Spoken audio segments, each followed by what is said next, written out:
কালকে বাজার থেকে দেখেন এরকম সাইজের 3টা আম আনছি। তো কালকে একটা কাইটা খাইছিলাম। তো আম না এরকম ভাবে পাতিলে বা বলে পানি দিয়ে ভিজিয়ে রাখি কতক্ষণ, আধা ঘন্টার মতো। তো চলেন আমরা কাইটা দেখাই আপনাদের যে আমের ভিতরে কি, মানুষ আসলে কি খাইবো বাজার থেকে কিনে, কোনো কিছু খাওয়ার ব্যবস্থা নেই।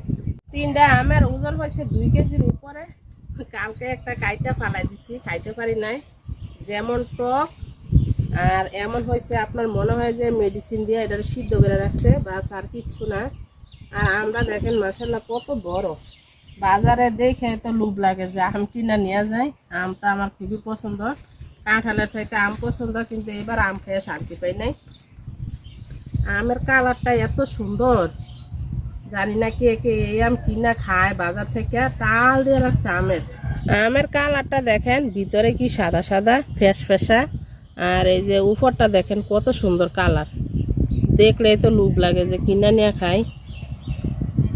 কালকেরটা তো কাইটা ফালাই দিছি, খাইতে পারি না, দেখি আজকেরটা খাওয়া যায় কিনা, মিষ্টি কিনা। বিসমিল্লাহ। টক টক টক, আর আমরা খাইতে একটু মজা না, একদম বেমজা।